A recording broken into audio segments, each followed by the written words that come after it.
What up? What up? I'm skipping the intro on this one because I want to go ahead and cut right to the chase. Kenyon Perry, salute to you. I see you in the building. I'll wait for a few people to get in because this is a heavy topic. I think a lot of people they love debating this topic right here, and this is the topic that's going to continue to go on because we got a lot more players to come in this lifetime. So I don't think that this topic is going to be at a standstill, and it hasn't been. It's been at a standstill, in to some degree. But when you look at some of the players that have been vocal about this opinion, which they feel is a fact, you can't you can't help but put it out there and talk about it. If you were to poll every NBA fan, so we're gonna talk about it. Like I said, I'll give people a couple minutes to to get in there. Um, I'm gonna say this before I start, okay? We gotta stop getting offended if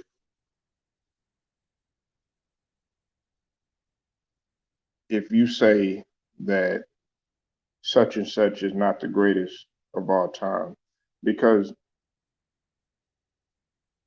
nobody has known this about me, but I'll tell you straight up. I rank a greatest of all time by position. Okay, it's simply because now, as far as my player that I enjoy to watch and who I came up watching and tried to quote unquote, I guess you could say, be like or pattern, not even pattern my game, but just want to be his success. Then of course it's MJ, just like a lot of guys that grew up in my generation. There were some people that really wanted to be like him, so to the point where everybody talks about how Kobe patterned his game after MJ. Everybody was doing that. Everybody was trying to do that. When you see somebody that you like, everybody is going to do that. But I'll go ahead and jump right into it. You see, and you hit the like and hit the sub, comment, notification. You know the deal. You know the drill. Now, yesterday I had talked about uh, how Oscar Robertson didn't have Kareem in his top five. Okay, but if you go back and you do your research, Oscar Robertson did have Kareem as one of the greats to ever play the game. But he didn't have Michael Jordan as just the straight goat. He didn't even have uh, a goat because he said that there's many players to have played the game, and he said that there were guys that came before him. But if you notice, he did put Elgin Baylor. And see, as I said yesterday, and I told everybody, I said that I have guys in my family. I have older, my uncles, uh, some of my pops friends that were older that played ball and everything. They don't think Michael Jordan is the greatest of all time because, like I said yesterday, I said They said that if you're gonna call MJ the GOAT, then you have to call guys. You have to pay homage to guys like David David Thompson, Skywalker. You have to pay homage to Connie Hawkins, Elgin Baylor, and Dr. J, Julius Erving. But upon saying all this, Kareem had came out and basically had stated that he doesn't think care about being crowned the GOAT, okay, and he doesn't feel that MJ is the GOAT, okay, and Kareem does have a case of being the greatest of all time. Uh, he's the leading all-time leading scorer, and he's for overall he averaged 24.6 points and 11.2 rebounds and 3.6 assists. You know, and see, a lot of people get really uptight when I say that I would choose Hakeem over Kareem. It had nothing to do with me not liking Kareem because I think Kareem was a very good player. A lot of people don't know this. At one point, I thought Kareem was better than Wilt Chamberlain. Even though I never watched, but I used to watch the highlights, and the reason why is because of course Kareem was younger, but when Kareem just came down the lane and threw it home on Wilt Chamberlain, I was like, wow, so you're a prisoner of the moment at times, okay? But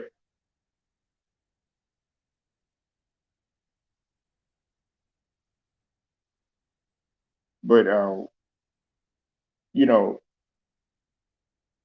he Kareem, I think he feels that he's getting rubbed the wrong way because of nobody's looking at the fact that he won at every level.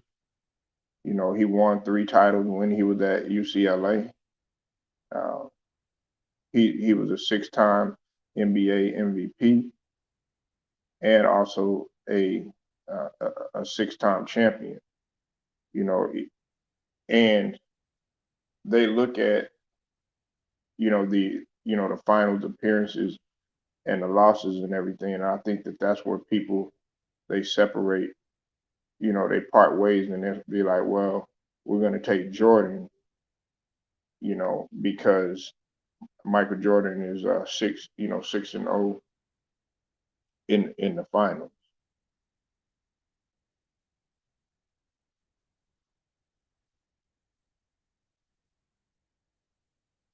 Uh,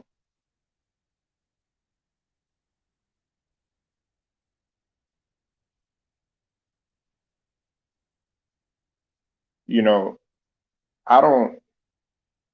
I never like whenever I talk about like Michael Jordan from a player standpoint, the MVP is not something that like the MVPs or the even the rings is not something that I always look at. I look at his impact in other instances. Like for instance, he was a 10-time All Defensive First Team. He was able to win Defensive Player of the Year, and he was 9-time NBA All Defensive First Team. You know, as well as he was a 6-time Finals MVP. Yes, Kareem has 6 MVPs alone, but to me, of the highest order, in my opinion, being a Finals MVP stands out more because you're doing it right at the end when it matters the most. And MVP, and that's why like when Giannis had won the uh, the Finals MVP, I was like, Hey, what's up with it, Big Who? I see you in the building, man. Y'all go subscribe to my boy Hooligans, Big Who. Um, when you look at when you look at Giannis winning that Finals MVP, that was the icing on the cake. But Giannis has pretty much everything on his resume that Michael Jordan has, except he still needs to climb in terms of how many times he's done it. He's been an All-Star MVP, right? He's been a Defensive Player of the Year. He's been on the All Defensive First Team. He's been on the All NBA First Team. He had seasonal MVP, and he has a Finals MVP, and he got a ring. You know, the only thing that he didn't have that Giannis don't have is the Rookie of the Year. And he started off slow coming into the league or whatever until he got his chance. But it's interesting. The reason why I bring this up is because Oscar Robinson did not put Kareem in his top five, right? He did not put Kareem in his top five.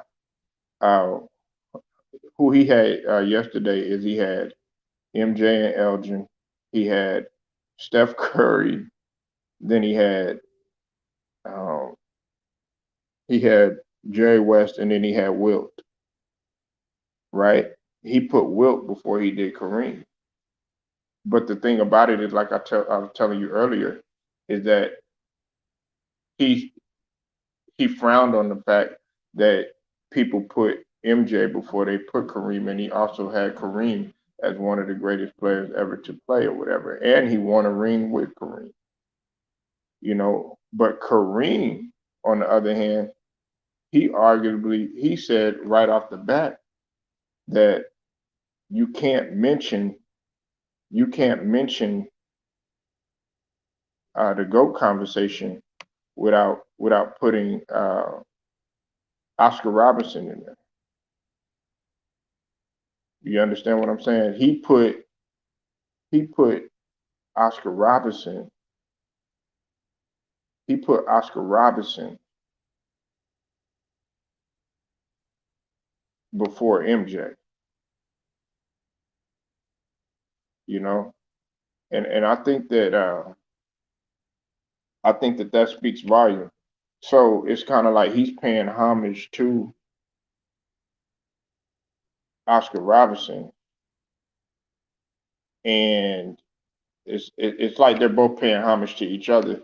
But it kind of confuses me because I would think that, okay, right off the bat they would choose each other, being that they won together. But to be fair to Oscar Robertson, I think that he feels some type of way because for a long time when he was always playing by himself and was able to average triple doubles, while Kareem spent the majority of his career as a Laker and won the most with Magic.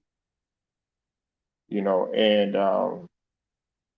I just think that this isn't new. This isn't anything new. There's been several people that have came out and flat out said that MJ isn't the GOAT.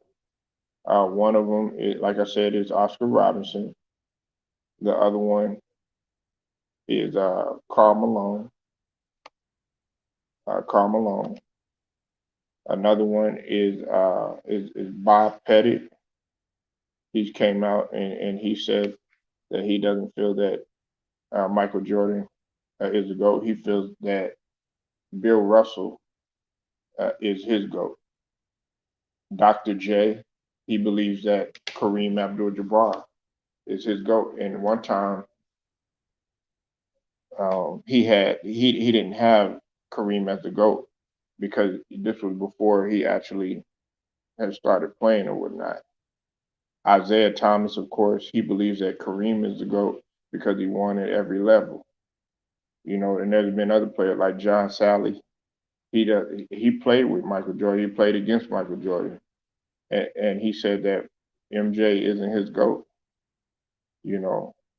So this isn't anything new. And listen, I don't get offended when people tell me, okay, because you have to think about it. There's people that feel like LeBron James is the GOAT. They feel like LeBron James is the GOAT. But do I get in an uproar? No. There's people that feel like Kobe is the GOAT. As I've said before, I got a friend right now that at one point in time, he felt like Kobe was the greatest ever to play the game. And a lot of people felt that way, especially when he scored 81 points. And I know, like, well, what if people, what does that have to do with it? But it wasn't just that. And people have to realize that they felt like Kobe was the heir apparent. They were looking for somebody else to be just as similar to MJ. And see, I've said this too. At one point, I was like, okay, you should want to model your game after MJ. But if you've listened to my videos and you've listened to my streams, I have came out and I said if you wanna if there's a prototypical game out there that I would like people to pattern their game after, and it just depends on your height, you know what I'm saying, and depending on how tall you are, you should want to model your game after like a Kevin Durant, you know, uh, mental capacity. You know, I won't go that far fetched, but the thing about it is that Kevin Durant has he's a complete package, especially when you talk about offensive wise. You know, he can do it all. As I've said, he could pull the long ball. You know, he could pull up the deep long ball too if he wants to. He could hit you with mid range. He's got so many offensive moves to get to the cup, and he's long. Well, you know, I think a lot of people, you know, Kareem has a profound respect for Bill Russell, Theo B, because Theo B, I think you're a little bit older. Who were the people that were going? This has to do with off the court. When you talk about Bill Russell, when you talk about Muhammad Ali, when you talk about uh, Oscar Robinson, Jim Brown, when you talk about Kareem Abdul-Jabbar, what were they trying to do? They were pushing for change. They were pushing for change. They put their lives on the line uh, for for the for the betterment of African Americans, not only on the court but off the court as well. When you talk about the civil rights movement, you know what I'm saying. They even pushed. There were guys that were pushing for equality for women's rights too. You know, it's funny because I was talking to Jersey Deep yesterday, Jersey Deep TV. Shout out to Jersey Deep TV. If you haven't subbed to his channel, sub to his channel. People had to understand that if you were averaging a lot of points during that time and you were playing pretty good during that time, that says a lot because of the difference of everything that they had to face. These guys were playing in smoky arenas, okay? These guys were walking to practices. These guys had regular jobs. Some of these guys, and not no jobs like, oh yeah, well, I'm gonna just go down and sit at the office or none of that. We're talking about hard labor, working in the steel mill, working, working on the railroad, serving in the army.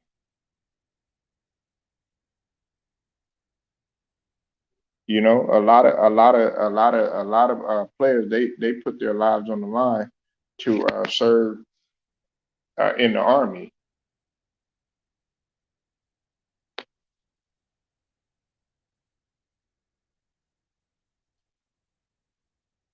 You know, so you have to look at what they're playing against. They were playing against, they were playing against the crowd in terms of racial. Elgin Baylor, he served in the army. And listen. Uh, I know that there's others that served in the army too as well, like David Robinson. Uh, but I'm talking about during the times when a lot of people didn't feel like the game was catered towards us. Uh, there are three guys that come to mind is Mike Silliman. He was a military captain. He played for the Buffalo Braves. A lot of people don't know who he was. Uh, Connie Norman, because he played for the Sixers. Of course, Elgin Baylor. George Yardley, he played for the Detroit Pistons, but they were at that time they were the Fort Wayne Pistons. And then Bill Bradley, and Bill Bradley is a he was a politician. He was a politician, and he actually ran for president, but he was in the Air Force. So, but when you talk about those guys, that were, they not only were playing basketball, but then they had to go and do regular jobs and stuff. So that's why I pay homage to the older generation and stuff, and that's why a lot of people don't feel like Michael Jordan is the GOAT. A lot of people don't feel like Michael Jordan is the GOAT. Yeah, Ted Williams. It's a lot of players out there, and not only just in basketball. Listen, if you go and you go look at the landscape of what some of these guys were doing, they had to. Hey, what's up with it, Celtics Nation? I see you in the building. They had to play the sport, and then they have to deal with life after that. You know what I'm saying? And during that time, I'm talking about like the 50s and the 60s and stuff like that, and yeah, even the 40s and stuff. Women weren't doing industrial work like that, so they had to stay home, and it was the man that brought home the bacon, so to speak. Before they started to come with women's rights and letting them being able to work. That's a whole nother story. I'm not going to get into that right now. But the thing about it, the point that I'm not trying to get away from the point. The point that I'm saying is that a lot of people they don't have Michael Jordan, and then they also look at the fact that Michael Jordan didn't he he didn't win at every single level. That's what he won in college, yeah. But when if he, I think he did win while he was in. Let me 1 second. They look at Kareem being more successful at every level because when he was he won three when he was in high school. I think when he was at Power High School, Power Memorial, I think it was.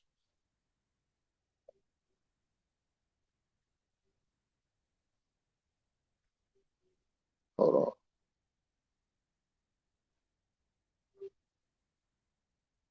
Yeah, but he never. But see, Michael Jordan never won. He never won a state title in high school when he played for Laney. You know, he never won. He never won.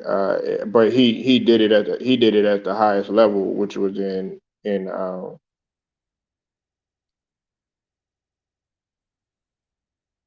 Yeah, I know. Yeah, Celtics Nation. Yeah, we're gonna talk about football in a little bit, but right now we trying to stay focused on primarily basketball right now.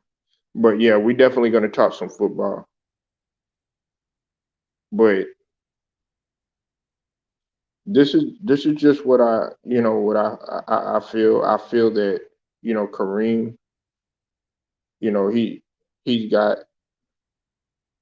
he's got his point on what he says, and he's been feeling like this for a long time. But it's not like he hates Michael Jordan or anything like that, because I don't think that's what it's about. A lot of guys, they think that just because they put that player above another player or something like that, they hate that Michael. No, they don't.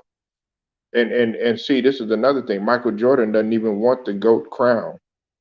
He doesn't want that. He never came out, like a LeBron and said, I'm the greatest player of all time or anything like that. He you're supposed to feel that way, of course. When you're doing anything, I'm not trying to get philosophical, but when you're doing anything, you want to feel that you're the best at it and everything. But it's about matter of you going out there and showing it and proving it. And if you do say that you're the greatest of all time, or you do talk trash, or you do tell people that you know what you're about to do, then you better do your best to back up that statement. I'm pretty sure Larry Bird felt like Celtics Nation. I'm pretty sure Larry Bird felt that he was the best of all time.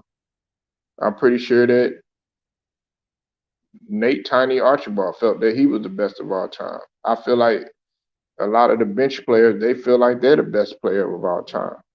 But they're not going to go out there and want the crown, or say this or anything like that, because some people feel these guys are humble. A lot of these guys are humble too. They're like, like Kobe. He didn't want that title, but does he want to beat the best? Yeah. Does he want to annihilate the best? Yeah. Robert Parrish doesn't even think that didn't even think that Michael Jordan was the greatest player of all time. You know, so I think that some people, they feel like Michael Jordan, he's cocky, and he came out and he said that he wants the GOAT title and all this other stuff, but that's not the case. Yeah, and you're supposed to. I mean, you got a sport that's well, during that time, going into the '80s and everything, it was dominated, starting to be dominated more by African Americans and everything. But when you got a bad white boy that's able to come out there and do what he do, you better be confident.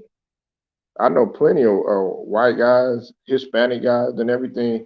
They think they the shit when they play, and there's nothing wrong with that. You're supposed to feel that way, but you got to have a little bit of humble about it too. When you're on the court, you should feel like, or when you're doing whatever you do, not just basketball, with anything, you're supposed to feel that you're the best. Because if you don't, then people are gonna Lambo leap over you.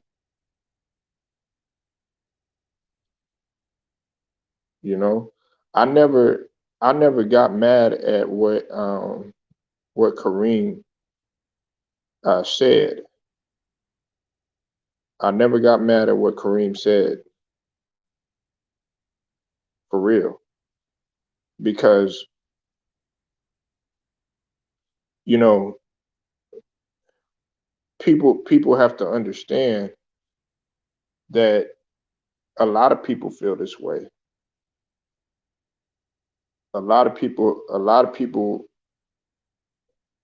feel that MJ is not the GOAT.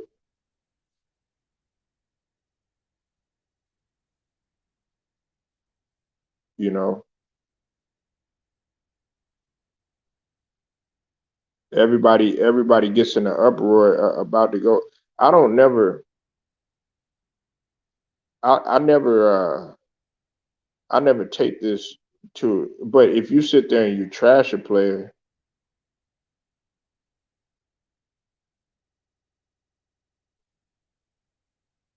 and you say that, and you say that he's trash and he can't do this, and you can't do that, then we have to come with an argument. We have to come with you got to give your talking points. Um, he even said this. He said people who say that Michael Jordan is the GOAT, they haven't seen Oscar Robertson play. Kareem Abdul-Jabbar disagrees with the Bulls legend being labeled as the greatest. You know, he uh,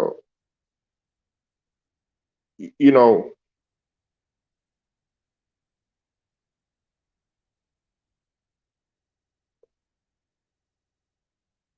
hold on one second, y'all.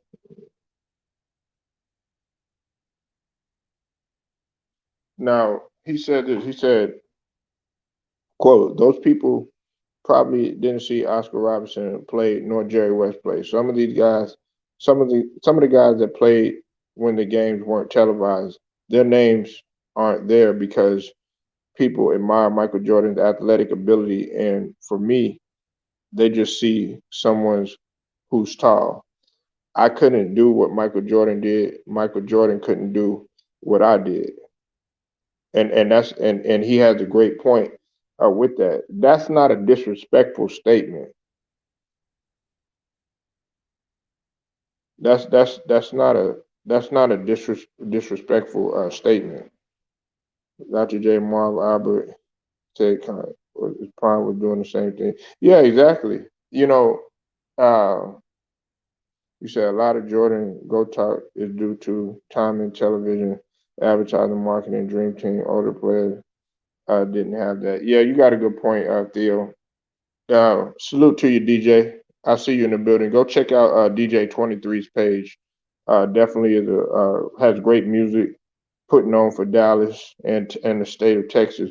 Hey, DJ 2023 too, man. There's a lot of people coming up here because of the hurricane too. I'm gonna talk about that later. Everybody's evacuating up here. Everybody coming from Baton Rouge and every that because Hurricane Ida. They are evacuating up here. They coming to Dallas and they coming to Houston. I don't know if you've seen it. Yeah, but like I said, Theo B, I said if you, I've said this out of my own mouth. If you're gonna, it, my uncles have said this too. If you like Michael Jordan, you got to have Connie Hawkins, you got to have uh, Dr. J in there, and David Thompson and Elgin Baylor because they revolutionized the shooting guard and slash wing position. A lot of people don't realize this. Michael Jordan played small forward too. He played small forward and shooting guard too. You know what I'm saying? And from time to time, he played the point guard position, but the point guard wasn't his thing or whatnot. But it uh, a lot of guys were athletic, and you got to think about the type of shoes that they were wearing. These guys were playing outside. Dr. J was playing in the Rucker in the summertime in the heat.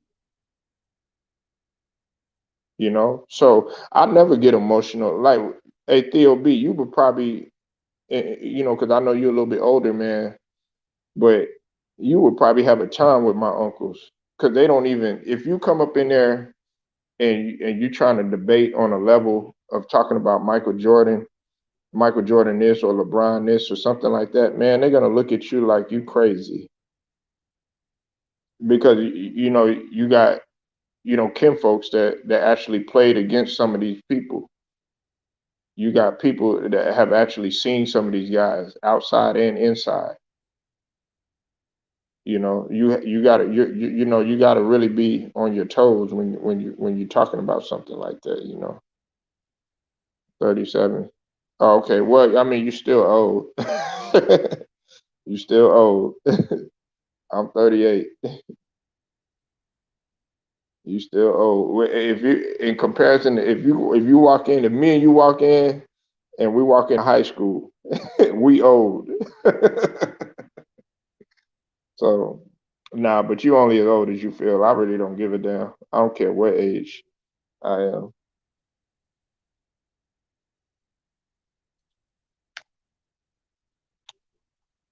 You know. And when I say older, I'm not talking about when I say yeah, you a little bit older. because I go around my see, I like to pick the brain of older people.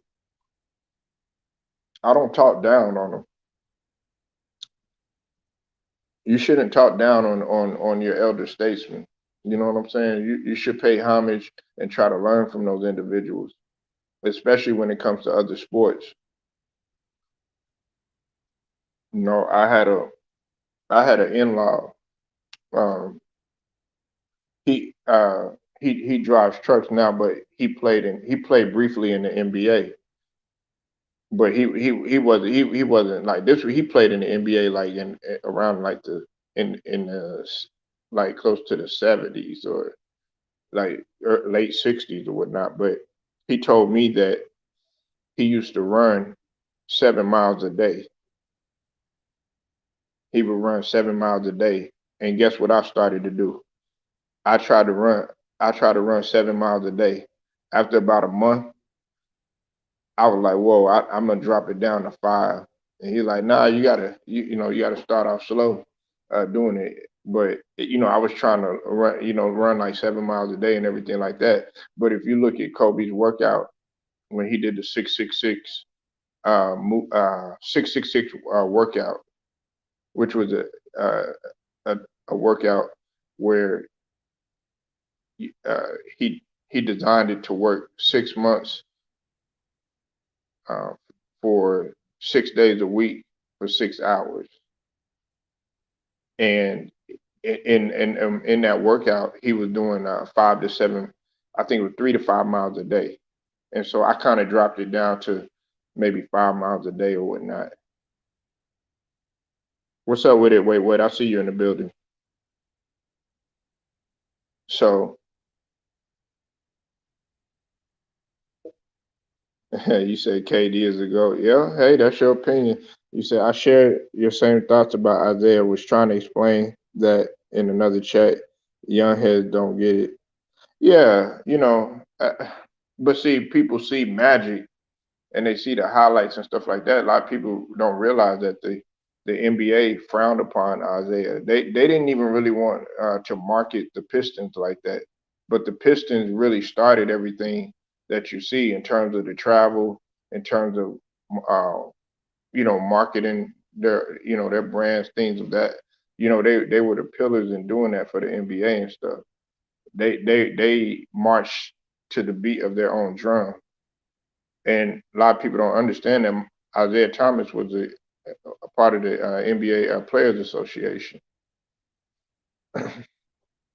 You know, but you know they always had Magic. Magic was, you know, that guy. They would market him a little bit, but after the Pistons were coming with this whole bad boy image and stuff, they never really wanted to do that. And I love Magic.